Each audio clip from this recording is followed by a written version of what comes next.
Today we got a walk-in freezer. It's 25 degrees. It should be -10.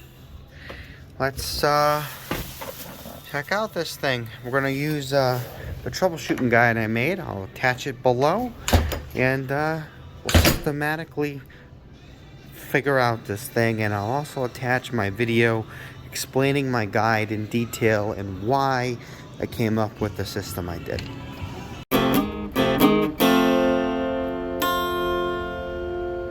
Alright, so let's check the fans and the coil. So this is absolutely overstocked with product, so there's a real issue with that right there. But we're gonna hit this door switch here, and you can see those fans run no problem, and I feel plenty of airflow. So there's plenty of airflow in here. Now I'm gonna see if I can get back and look at the back of that coil.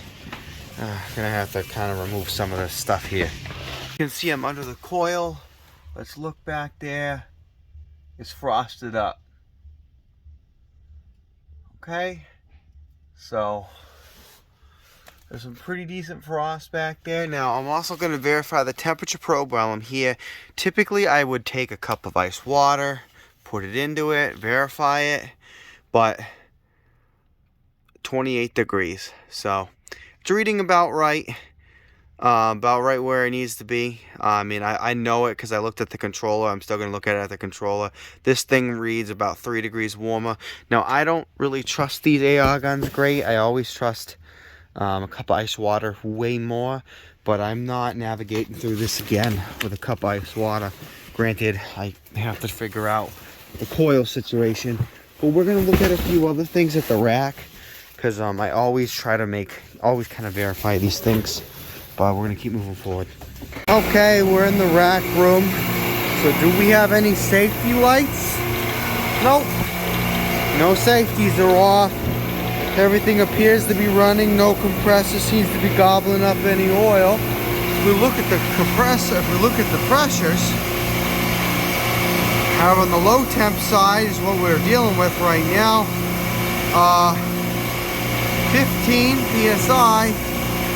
23 degrees is that case we're just looking at, which works out perfectly to what our AR gun is getting. The other medium temp side of it is maintaining the condenser side of it. 180, only one fan running, 37 degrees outside in split. So all of that adds up. So we're going to go into here, and I think another one on there is it calling? Thermostat cut-in. It is calling for refrigeration currently, and I can tell that it's trying to do it. So right now we're on, 3, 4, and 5. I still got to look to see if somebody put on a manual on or off in the controller. That could be why it iced up. Let's look at that right now. And is the condenser plugged and all the motors working? I don't think that's necessary to check currently because it's the middle of the winter, and I'll have to get a manager to unlock the roof hatch, and it's like 2 in the morning, and I don't think anybody has a key. And the pressure is proper. So anyway, we're gonna go back to the controller. Well, step after that's receiver level. We'll deal with that. So now we're back at this controller here, and we're going to look at the service side of BL2028 is the case. We'll see if anybody put in an override. Baker refreezer, auto on. So there's no override on that. And what we're also going to do is I'm going to make sure that it's sending a signal from the board and point as well. So we're going to go over to this, what's that called? Settings right there. Network nodes, points, relays. We're going to go down to bakery freezer, auto on right now, 2-1.1. So let's see if we can find that board quick and make sure it's sending voltage out. Alright, so now we're here at the Defrost board 2, and you can also verify that by that rotary dial on the bottom. And 2-1, and then I'm going to take this off and kind of take a quick look. Analog inputs is the top, and the bottom, digital outputs. So we'll want an output because we want something to come out from the board. So that means 2-1, 1 right there. So are we getting voltage? Let's see. Normally closed is the only thing that's wired on it. And we can also look on here. I'm pretty sure if we go and we click on it, so 2-1 right there. Click on it, okay. We can see that the border point is normally closed. It's wired for that. So everything adds up, everything makes sense. So I'm going to check for voltage on it.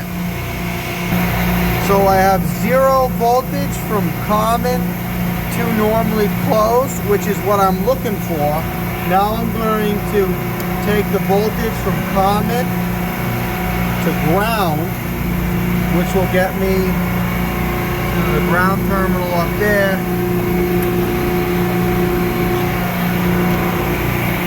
Kind of hard to do everything with the thing. See, we got 121 volts from common to ground right there, and if I go to normally closed, we have another 121 volts. So the fact that we don't have a voltage difference between one another means that it is closed. You could check continuity, but I can't check continuity with voltage to it. So I think I have enough information to say that they have continuity. It is working correctly, and it's 20 degrees. It would be like 40 if it wasn't, okay? Anyway, so we're gonna move on to the next would be a plug condenser, but like I said, the pressures aren't indicative of plug condenser. Now we're gonna check the receiver. In this case, we have a surge tank, which has 1 ball floating. I'm gonna come over here.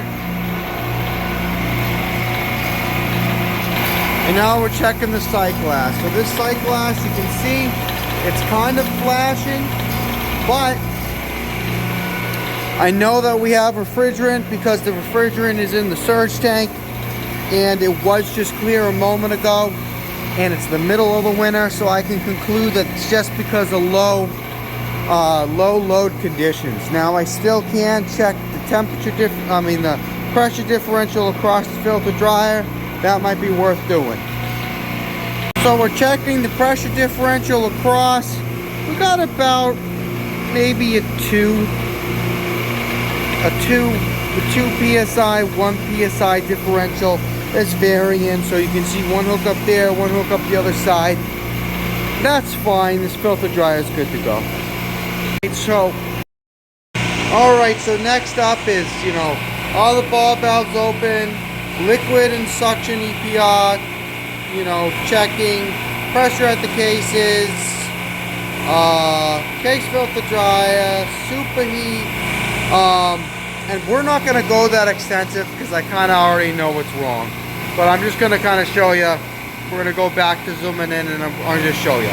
So you can see here, this is the bakery freezer case, okay?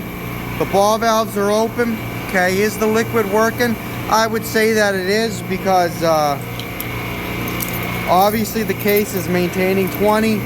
There's tons of ice coming back, which is indicative of, and you can see it spinning that little dongle there. That doesn't mean that it's working, but it means that the solenoid is calling. But typically what I would do is, if I had reason to do it, is I would hook up to the liquid, I would hook up to the suction, I'd make sure we have liquid pressure, make sure that we have suction pressure, and then I would kind of know, okay, this is functioning the way that it should. But I already can tell, we saw ice on the coil, our rack is operating correctly, we have refrigerant, okay, and now we see, if we look at back here, we can see that there's a hot gas header here, but there's no hot gas hooked up to this. This is the only circuit on the low temp that doesn't seem to have a hot gas defrost. So that means it has to have electric defrost. So we're gonna have to find out where that electric defrost is. Where is the electric defrost? Well, it depends. So sometimes it's actually in these blue cases, they'll have contactors with electric defrost. I really doubt this is the case, but hey, what do you know? It is kind of wild. Defrost circuit 28 freezer right there. Huh? What do you know? It's not tripped or nothing. And yeah, so we're gonna troubleshoot this little defrost right there. Wasn't expecting that. Sometimes it's in these cabinets here. Sometimes it actually has its own big blue cabinet or something somewhere on the wall or somewhere. It'll be like a giant electrical, you know, panel, something like this, that'll just have defrost with contactors in it. And sometimes they'll actually have their own header above the actual freezer, or sometimes it's even like a little cabinet like this above the actual freezer that has the defrost contactor in it. But we're gonna take a look at this. So first up, I'm actually gonna close off this circuit 28 freezer, and what I'm gonna do is I'm gonna take off the cover to this contactor and take a look at it. Check the contacts, and always use an insulated screwdriver. God forbid this has voltage to it, and obviously check your voltage with your voltmeter. But we're gonna look in there. Those contacts aren't fantastic, but they're not like, it wouldn't impede nothing. So we'll check it. It moves in and out. Now what we're gonna do, we're gonna leave it off, just like there. We're gonna go to our controller over here. We're gonna go down to here. We're gonna go down to Bakery Freezer 28. Okay. Settings. Well, actually, service.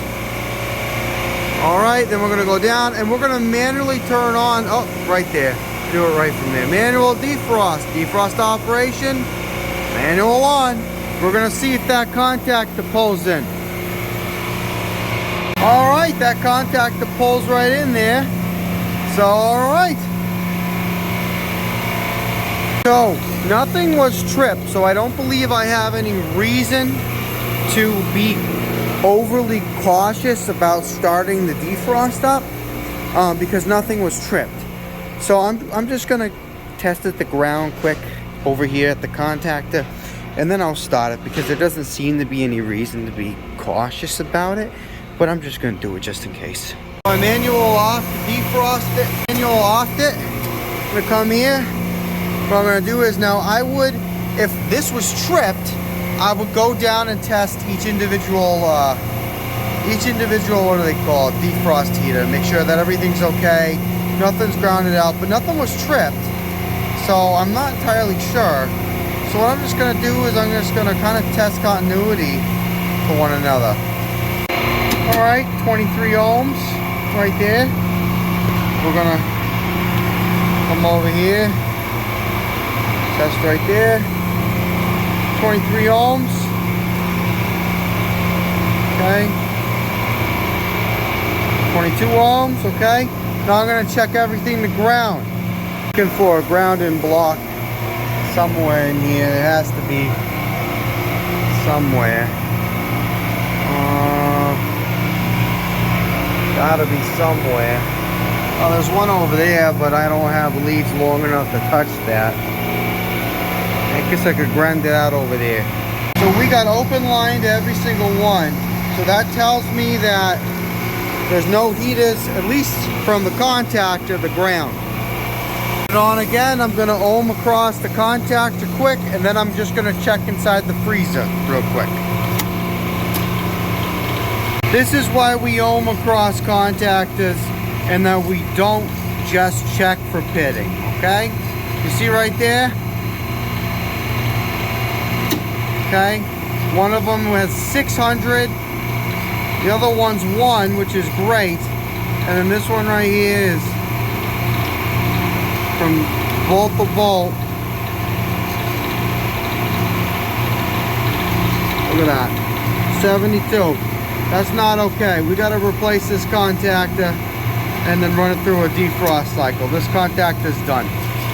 So alright, this is the contactor. Let's see if we got anything that'll work. So let's see, first off, what's the voltage going in. Let's find it in our thing. 208 voltage is going in. So in order to find something that'll work with this, we need to get, so 240, we'll just use that. 30 full load amps and 180 run load amps, 3 horsepower. 7.5 horsepower, 3-phase. So this is 3-phase, 7.5 horsepower. Has to at least be equivalent to that. Now, does it have a coil on here? Doesn't seem to have a coil on here. A lot of them will have a coil number written up there, but it doesn't seem to be the case. But I know with this particular store is almost always a 208 coil. But so what we're just going to do is we're just going to take voltage on a coil because it's currently pulled in, you see. So we're going to see what voltage is it getting and we're going to match it. 208. Okay, let's look at this one right here. So this one is a 240 volt coil, 40 full load amps. Now this brand, part number DP340240F. This brand is interesting because so a lot of the times I'll use where is it? I got a lot of those ones now. For some reason I think I used up all my other, right here, the ETN. The ETN brands, they're labeled better on the box, but on the actual contactor itself you'll actually see that typically on these guys the coil will actually say, so on the box it says 240, and on the actual contactor itself, you see right there, coil 208, 240. So always check your contactor. So if we look at our stats, for 240, 277, we have 40, line amps, 240 lock rotor. So our other one was 30, and then the lock rotor was 180. Okay, and then the horsepower for 3-phase was 7.5, and this one is 10. So this contactor has a greater full load amps, greater lock rotor amps, greater horsepower for 3-phase. Okay, and so this one's going to be able to do it. It's better on every single level than the contactor we have, so we're just going to go with that one. I might have a 30 amp one in here, but we're just going to go overkill with it and make it work. Alright, so now we're back here. We're going to change out that contactor. We got to disable that control voltage. So we're going to come over here and we're going to take off circuit 28 on this little switch right there. And let's see if that disables it. It might not. Well, it looks like it did. We're also going to take out the override in the controller because we don't want to risk it. So we're going to go manual off. Okay. Now we're going to take our voltmeter, we're going to test voltage on the coil and everywhere and make sure that there's not going to be no aki-spaki. Alright, so as you can see I disconnected it there, I disconnected it up there, disconnected those two. Now worth mentioning, I turned off all the adjacent circuits and that one was already turned off. Now I know some guys that turn off the whole rack, and just like to mention, if you guys don't know the Lord and Savior Jesus Christ, I don't know, maybe think about it, because this stuff is a little bit dangerous. I've actually had them explode on me before, and it's real easy for this to go sideways real quick. So be really, really, really careful, let me tell you. You can see that the connectors are a little different, so I just smushed it down just a smidge, just smushed it just a little bit, so it's going to fit right in there now. See? Good to go. So you can see that's all connected now. Back to connected on the coil, 3 leads top, 3 leads bottom. Pull on them, make sure they're tight. They're all tight, good to go. Now you can see, look at how close that is. Look at how close this is. Look at how easy it'd be for me to touch this. Okay, compressor 7. This is 480 volts. And let's look it up here, 15 amps. Okay, that's just, don't, shut it down. Okay, shut it down. I probably should have even shut down compressor 6. If I'm honest, okay? But anyway, let's look at this contactor. So 40 volts, 40 amps and 30. So it should be fine, should be good to go. Now what I'm going to do is I'm actually going to go down, I'm going to check the case, and I'm gonna go check the case, and I want to see how many amps this should be drawing up here. So we can see right there by the tag on the coil, defrost heater, 240 volts, and it says, I believe full load amps is 12. Okay, so that's gonna be kind of what we're looking for. So yeah, that's on the coil tag inside the unit, and we want something close to 12, something like that. So now I'm gonna come over here, turn on the circuit breaker, come back over here, turn on the control voltage, come over here, put on manual defrost, and we'll stand back and we'll make sure it pulls in, and we'll see how it goes. Pulls in good. No arcs, explosions, or trips or nothing. Always stand back. And in all honesty, I should have closed the electrical cabinet too. You should really do that. Close the electrical cabinet, because if that thing explodes out, you don't want to be there. Trust me. So, go to amps. We'll take some amp measurements on those leads. 9.6, 9.5.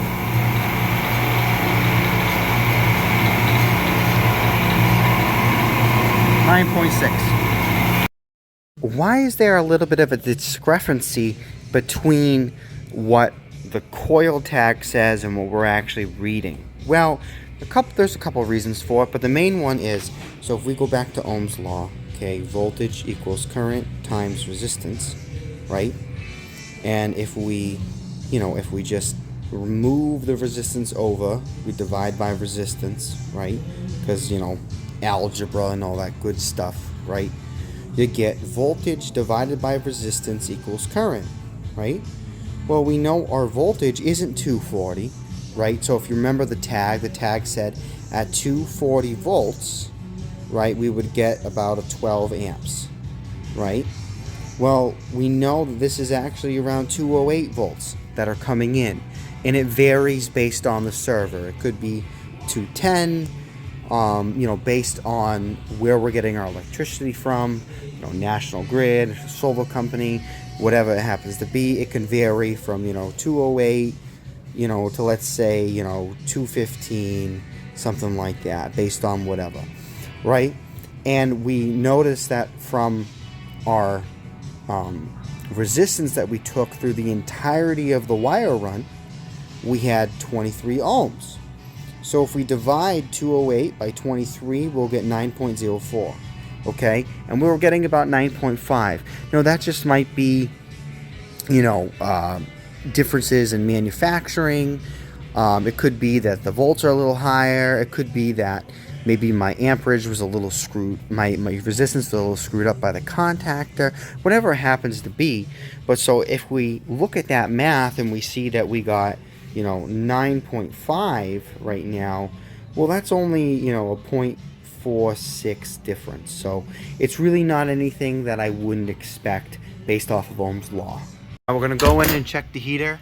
You need to make sure that door switch is down when you check the heater, or it's not going to work. Well, I guess depending on the system. Some systems work without it, but I always make sure it's closed, because sometimes there's like a contactor and all this. Anyway, just make sure it's closed. A lot of walk-in freezers won't work unless that's closed. Okay?